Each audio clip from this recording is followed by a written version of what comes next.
मैं प्रियंका, स्वागत है आपका मेरे चैनल भक्ति की शक्ति में। आज मैं गणगौर माता की पूजा विधि और गणगौर माता की कहानी बताऊंगी, तो हमारे वीडियो में शुरू से लास्ट तक बने रहें। और जो भी नए दर्शक जुड़े हैं हमारे चैनल को जल्दी से सब्सक्राइब कर लें, बेल आइकन दबा दें ताकि ऐसी जानकारी हमें लेके आती रहती है तो वो जानकारी आपसे ना छूटे।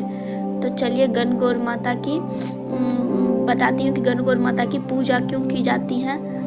एक समय की बात है, भगवान शंकर माता पार्वती जी एवं नारद के साथ भ्रमण करने हेतु चल दिए। वे चलते चलते चैत्र शुक्ल तृतीया को एक गांव में पहुंचे। उनका आगमन सुन ग्राम की निधन स्त्रियां उनके स्वागत के लिए थालियां में हल्दी और अक्षत लेकर पूजन हेतु तुरंत पहुंच गई।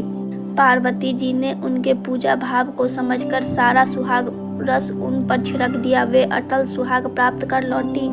धनी वर्ग की स्त्रियां थोड़ी देर बाद अनेक प्रकार के पकवान सोने चांदी के थाल में सजाकर पहुंची। इन स्त्रियों को देख भगवान शंकर ने माता पार्वती से कहा, तुमने सारा सुहाग रस तो निर्धन वर्ग की स्त्रियों को ही दे दिया, अब इन्हें क्या दोगी?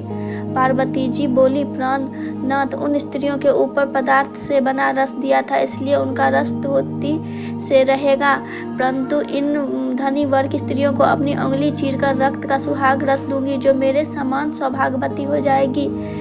जब इन स्त्रियों ने पूजन समाप्त कर लिया तब पार्वती जी ने अपनी उंगली चीरकर उस रक्त को उसने ऊपर छिड़क दिया, जिस पर जैसे छींटे पड़े वैसे ही सुहाग पा लिया। इसके बाद पार्वती जी अपने पति भगवान शंकर से आज्ञा लेकर नदी में स्नान करने चली गई। स्नान करने के पश्चात बालू की शिवजी मूर्ति बनाकर पूजन किया, भोग लगाया तथा प्रदक्षिणा करके 2 कणों को प्रसाद खाकर मस्तक पर टीका लगाया। उसी समय उस पार्थिव लिंग से शिवजी प्रकट हुए तथा पार्वती जी को वरदान दिया, आज के दिन जो स्त्री मेरे पूजन और सुहाग व्रत करेगी उसका पति चिरंजीवी रहेगा तथा मोक्ष को प्राप्त होगा। भगवान शिव का यह वरदान देकर अंतर्ध्यान हो गए। इतना सब करते करते पार्वती जी को काफी समय लग गया। पार्वती जी नदी के तट से चलकर उस स्थान पर गई जहाँ पर भगवान शंकर व नारद जी को छोड़ गई थी। शिवजी ने विलंब से आने का कारण पूछा तो इस पर पार्वती जी बोली, मेरे भाई भांजा नदी किनारे मिलने गए थे, उन्होंने मुझे दूध भात खाने तथा ठहरने का आग्रह किया, इसी कारण से आने में देर हो गई। ऐसा जानकर अंतर्यामी भगवान शंकर भी दूध भात खाने के लालच में नदी तट की ओर चल दिए। पार्वती जी ने मौन भाव से भगवान शिव जी का ही ध्यान करके प्रार्थना की, भगवान आप अपनी इस अनन्य दासी की लाज रखिए। प्रार्थना करते हुए पार्वती जी उनके पीछे पीछे चलने लगी। उन्होंने दूर नदी तट पर माया का महल दिखाई दिया। वहां महल के अंदर शिव जी के साले तथा सलहज ने शिव पार्वती का स्वागत किया।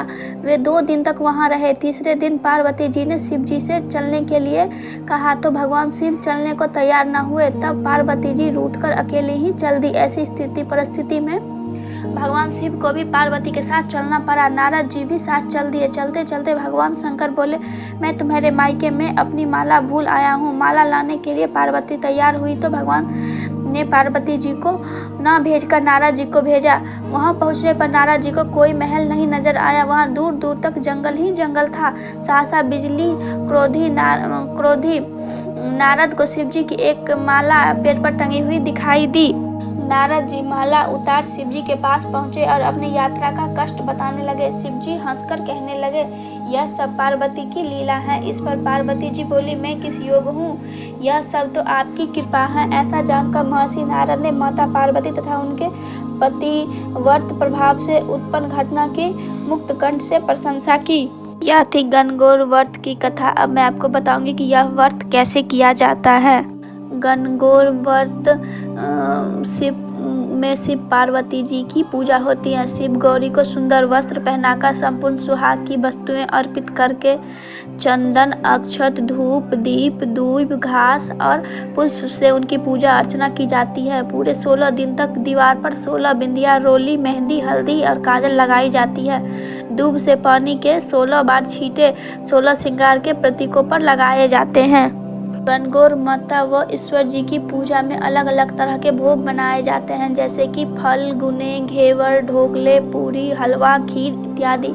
हर परिवार की अपनी अलग परंपरा होती है। कुछ परिवारों में फल का भोग लगाया जाता है। फल भी अलग अलग तरीके से बनाए जाते हैं। उन्होंने इस तल भी बनाया जा सकता है, पानी में उबाल कर भी।